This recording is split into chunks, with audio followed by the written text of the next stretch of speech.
меня тоже свое есть обеспечение как-то. Ну вот видишь, как все. Ну ладно, ладно. Сначала очень крутые зерна, прям разные вкусы есть, разные эти. Мы пробовали, кстати, брать в таком-то кофе месте на рынке, но один кофе был капец кислый, ну, даже цену просили кофе такой, но второй был неплохой. Поэтому, наверное, возьму одну пачку на рынке, одну половину на кофейне, ну, чтобы вам все показать хоть. Ну что, зря иду туда, что ли, правда? Любимое место Михаила, ветеринарка. На самом деле не очень, но да ладно. Здесь у нас есть строительный магазин Рона. Все вам что нужно для дома.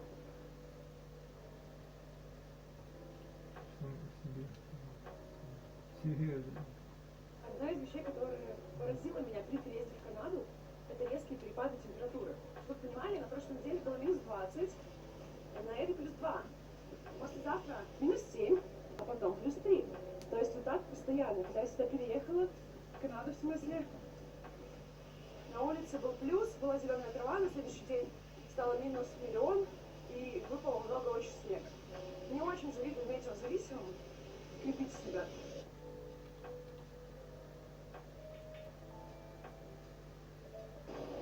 Здесь уже начинаются всякие кафе и рестораны, вот этот Барли, это vegan place, там всякие кашки, асай болы, всякие такие, да, здесь будут уже... Я смотрел уже, что там, ну нет, ну вот это... Рестораны для ужина, более-менее для бранча, может быть.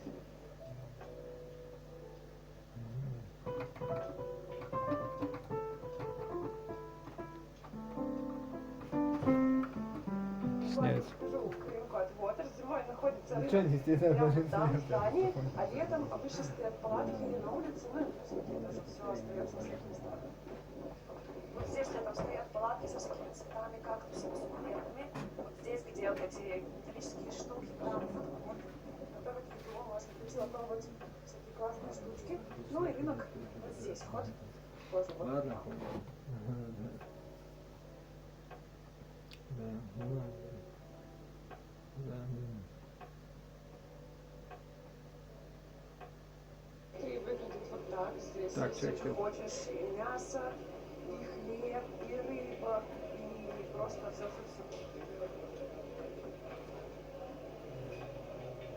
Я решила, что цены я вам покажу в другом влоге, потому что сейчас я, во-первых, не успею, а во-вторых, мне кажется, интереснее каждый продукт отдельно вам показать. Вообще, на самом деле, если мне выбор между супермаркетом и рынком, я обязательно пойду на рынок, потому что, как правило, здесь свежее, и летом я прям постоянно покупаю здесь мясо, потому что, ну, идти буквально 20 минут, а качество в разы лучше. До тех пор делайте это по-старому. 60 секунд, которые ты не забудешь никогда. Начинаем. Ваша задача просто смотреть на картинки и повторять за мной слова. Первое слово – слово «колодец». Well. Представьте, что огромный великан наступил в колодец. Well. Подушка. По-английски будет pillow. Pillow. Представьте, что подушку перед пилой. Pillow. Швабра. Как и глагол «мыть шваброй» будет mop. Представьте, что шваброй моют mops. Или мопсом моют пол. Mop. Пара.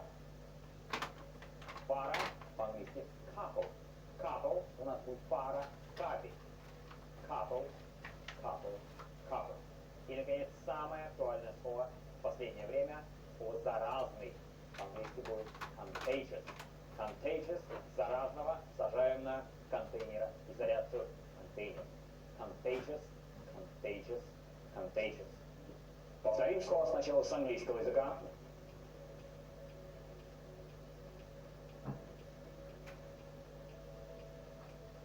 А теперь с русского на английский.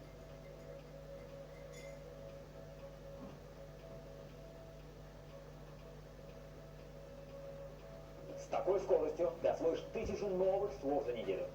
Слова – это лишь малая часть изучения английского. Если вы хотите наконец-таки освоить этот английский язык, приходите на 5-дневный бесплатный марафон, хотя бы вы узнаете десятки таких техник и будете практиковаться и еще раз практиковаться. Регистрируйтесь обучения.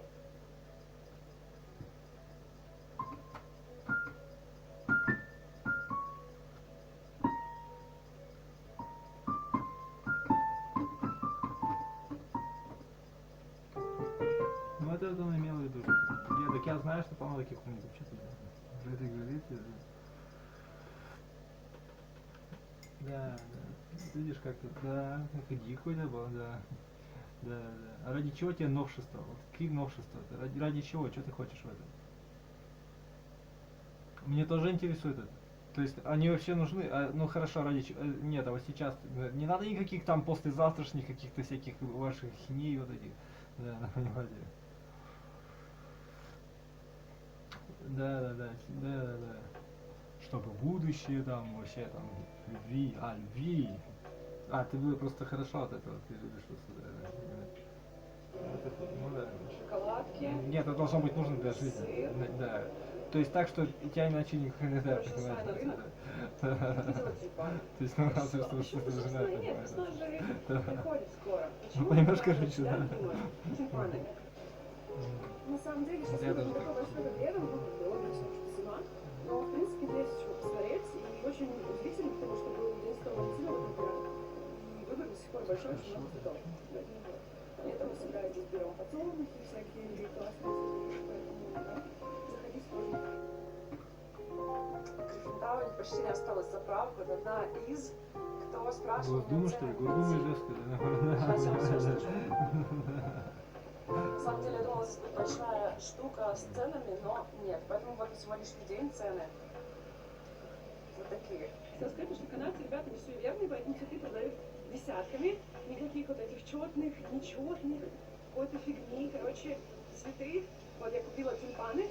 10 штук заплатила $12 канадских, то есть это 600 рублей. Я не знаю цен в России, поэтому вы мне скажите дорого, а пили дешево. Ну уже да. Ну да, вообще да. Канадские же.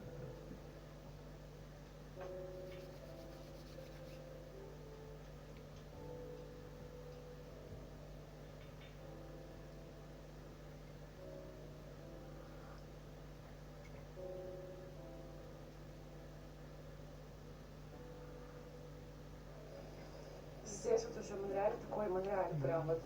Там еще лестницы крученые, здесь не видно их. Но да, совсем по-другому все выглядит. Полиция, здрасте. И вот мы пришли в мой любимый кофешоп. Сейчас вам расскажу.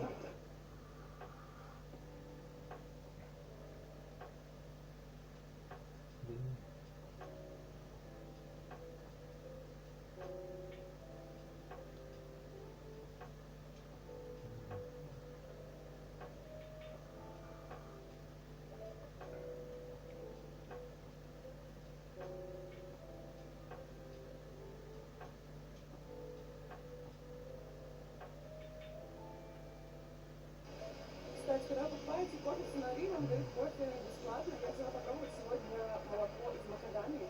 Я вообще первый раз, на самом деле, слышу, что такое. Я даже не знала, что это существует. Очень классно, на самом деле, как обычное молоко, потому что макадамия сама по себе, в смысле, сам по себе орех жирный и очень классно, и очень сладенько. Надо посмотреть, сколько там углеводов вообще. Но если так же, как в орехах, то должно быть нормально. Я решила, что крышку я не буду брать, я же эко-френдли, хоть я взяла уже стакан, но как бы с кем не бывает. Давить? Давить. А вообще у нас на районе примерно вон там есть канал. Летом мы очень часто вдоль него гуляем, но сейчас как бы еще свежо. И я вам представлю немножко видео с лета, чтобы вы понимали, что вообще там есть.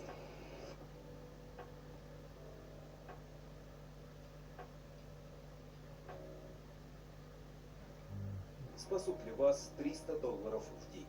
А 1000? Это изменит вашу жизнь? Присаживайтесь. Они могут появиться... Все об одном, да.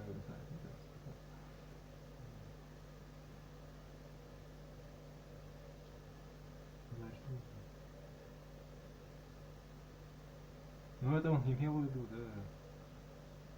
да. То есть тебе это, ну смотри, ладно, ничего.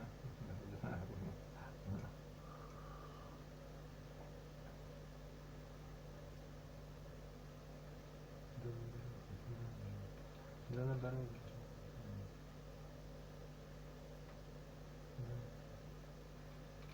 Да.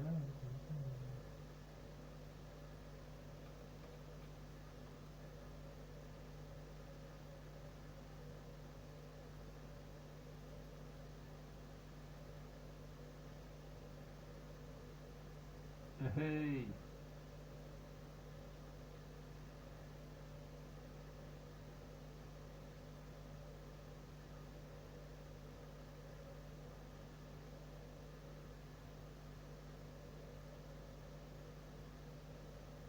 В руках.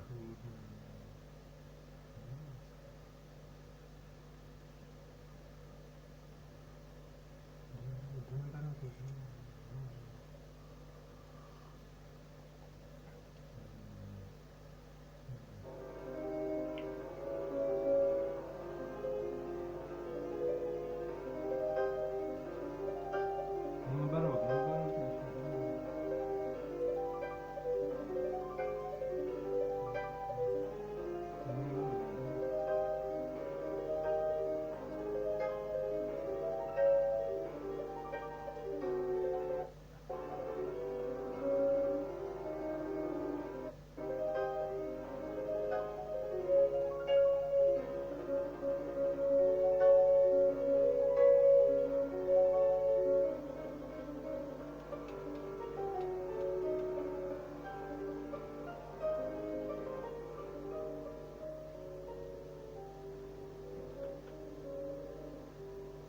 Ударники.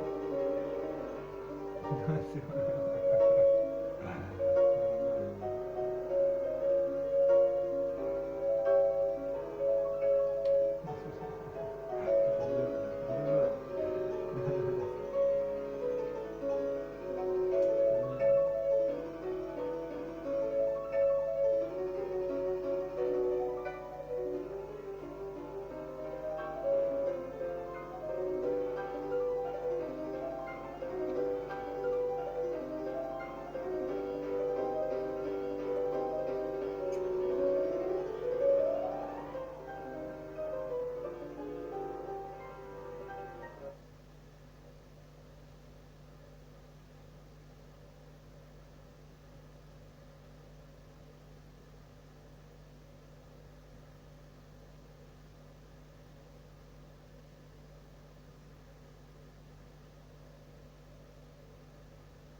Да, наоборот.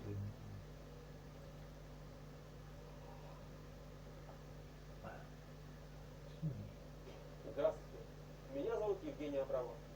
Да, я именно тот парень, о котором вы можете прочитать в Forbes и других экономических журналах. Okay, going. Hey everybody, welcome here on Saturday afternoon. Trying to get centered here. Before I get started, the discount code for today is RB900. Same as last week. I decided to go with that again because it's last week I hit my 900th video upload on the channel, which is pretty ridiculous to think of when I think of how long it takes to make a video that I've made 900. I've actually made over 1,000 because if you follow me on Rick Beato 2, there's plenty, and then if you put all the videos I've had blocked together, all the live streams I've had blocked and things for playing certain music, I'm way over 1,000 Sure. videos, but I have 903 videos or so. I think this is my 903rd or 904th on my channel. 65% off my Beato book,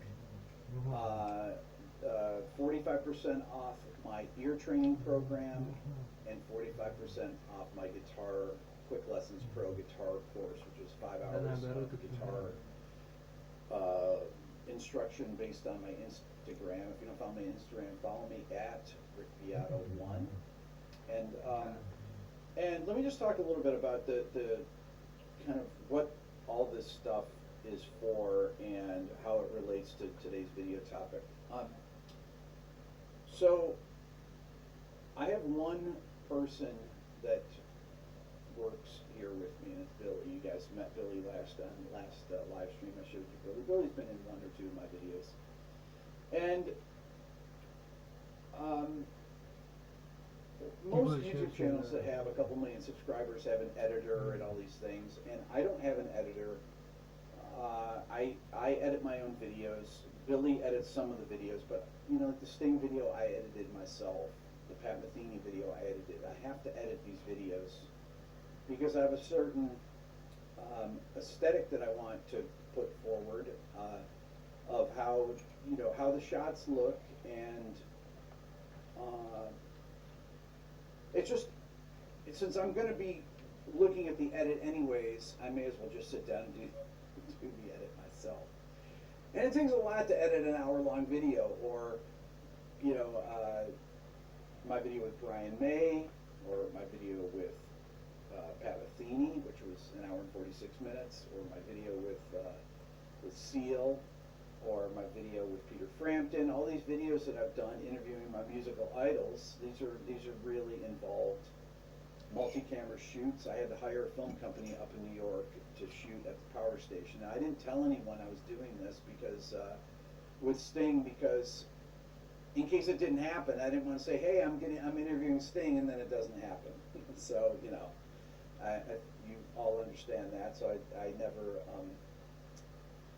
count these things until they've actually occurred or so. But this is the direction that I've wanted to take the channel the past year, is to do some more of these interviews of my idols, musical idols. Sting being one of them, obviously Pat Metheny, Ron Carter, you know, Peter Frampton, getting to have dinner with Joni Mitchell. And all of this is because of this channel, because of you guys watching the videos, essentially. The reach of my channel is why I've gotten to meet these people, because they have followed my channel. Why? Because they get suggested my videos just like anybody else. They turn on YouTube. If I make a video on Brian May, or if I make a video on Pat Metheny, or a video on Sting, they get recommended those videos. The algorithm is great at doing that, and Sting saw my videos. He saw, you know, why Sting is uncopyable, and he's seen some other videos of mine where I talk about his music. So, you know, people reach out to me, and I mean, not personally, you know, some people do, and I'll, you know, video chat with them, like with Brian May beforehand, and Brian and I then did the Bohemian Rhapsody together. We're actually working on a new video together, and Sting, I met, his publicist reached out to me about this. He has a new record coming out, and Sting is a fan of the channel, and you know, I decided to do. He's based in New York, and I went back to Berkeley to the power station where I did the Pat Metheny interview. Pat lives in the New York area as well. And it just seems like a logical place to do it, at a recording studio. And I have to pay for studio time like anyone else. They don't gift me the time or anything. I have to hire a film crew. And this is what the things, you know, people, you know, when you support my channel, either through donations or, you know, buying something that, like my ear training course, or my piano book, or my guitar course. Those are the things that actually pay for this stuff. Because I pay out of my own pocket. I don't have any sponsors. You guys know the whole thing. I just haven't found a sponsorship thing that feels right to me yet. But the thing that I'm going to do is not have the content. I want to do what I want to do content-wise. Videos that are fun to make and that are interesting, that I think are informative. I did an AC/DC video. I did the video last weekend where I talked about blocking, and then my next video was blocked with AC/DC, right? And I thought to myself, I spent all this time making those top 10 AC/DC riffs, load the video in, boom, it gets blocked because it thought that You Shook Me All Night Long was the actual version. So I thought to myself, I didn't know what to do. And I thought to myself, wow, okay, how do I make this happen? Well, I realized that it happened one other time, and it happened when I did a cover of Back in Black 3 years ago or so. It got blocked because it thought it was the original recording of that. So what I did was I went in and changed the bass note and played it a little bit sloppier, and it got the video unblocked. Okay, so that's these are the things to deal with that I still am dealing with. It doesn't matter how many subscribers you have, you get videos blocked just like anybody else. There's no tricks to this or anything. It just it is the way it is. So, you know, people ask me, what's it like, my friends, what's it like to sit there and interview Sting, right? I mean, I've been listening to Sting, as I said, I think in the interview, since I was in 10th grade and Roxanne came out. I saw the Police on August 7th, 1983. How do I remember that? Well, I got the worst sunburn of my life on that day at Hollander Stadium in Rochester.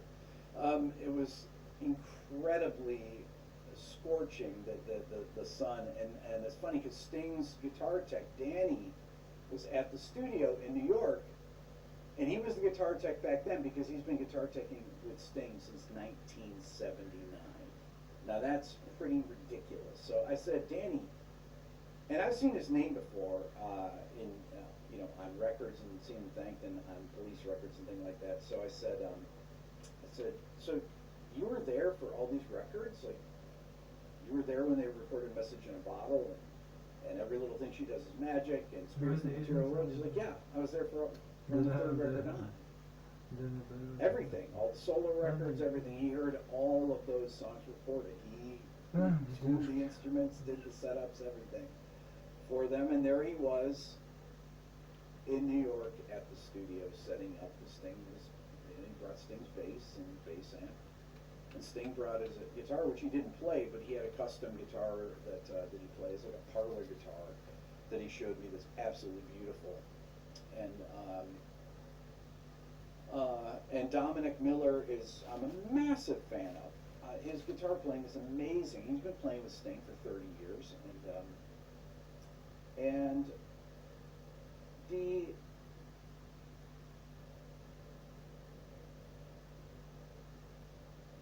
For me especially, Grammarly is very, very helpful with writing business emails because, as you know, English is not my first language. When you upgrade to Grammarly Premium,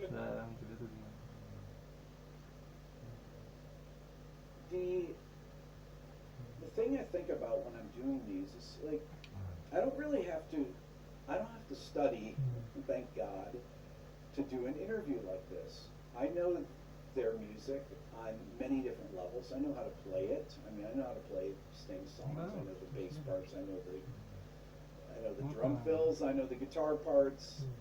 Doesn't matter if it's the Police or a solo catalog. I know what notes he's singing in the melody in relation to the chords, whatever. And I can talk about the songs on many different levels.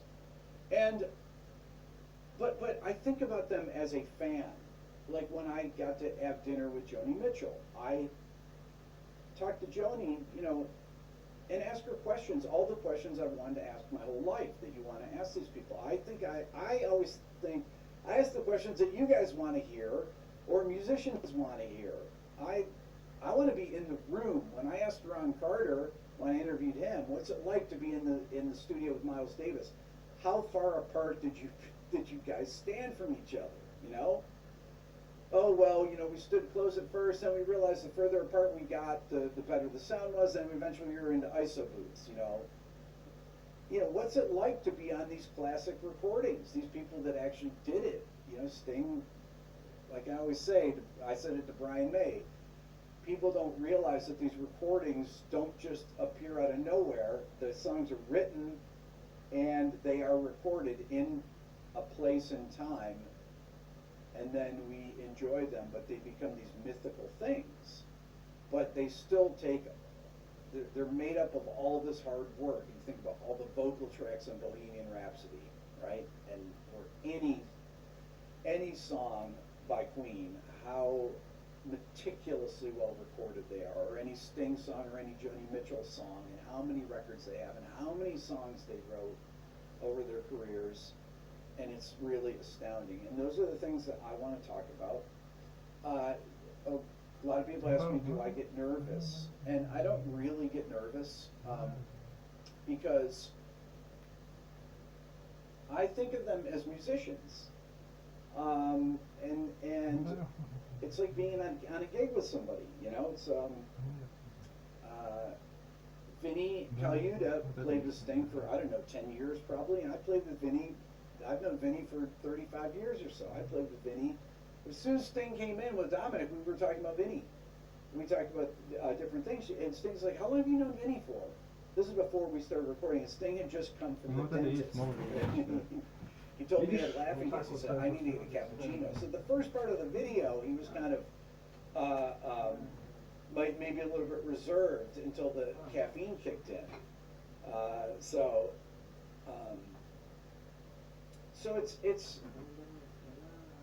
that's the thing that I think about. You know, if I got caught up in thinking, oh my God, this is the person that you know was saying wrote Synchronicity 2 or whatever, that you know, maybe I would fall into something like that. But I just don't think of that. I think of them as other. I just think of them as musicians, and musicians that I really respect, whose opinion I really, you know, want to hear about their experiences. And I mean, Sting is unbelievably talented. People say, you know, some people said in the comments that, oh, Sting didn't want to talk about the theory side of it. And, you know, there's the whole mystery. And I was like, well, you did play jazz, right? And Sting got signed and put out the first record when he was 27. So he was a jazz bass player for years. And you can't be a jazz bass player without understanding how chords are constructed. Because when you're walking bass lines, you have to, if you're playing standards, which he did for years, on bass, you have to actually know how chord progressions are constructed and how the chords are constructed, because in order to play the bass lines, you need to know what notes to play. So, you know, a lot of musicians always want to say, and I mean, that just doesn't go for just Sting. It's, you know, a lot of musicians, yes, there is a mysterious element to this. There is the inspiration for it. But somebody like Sting, he knows exactly what notes they are in relation to the bass note, right? Because he talked about the bass note and the melody. Well, he knows what the bass note is. He knows what the melody note is and how they relate to each other, right? And he said that he practices them very slowly, and that's how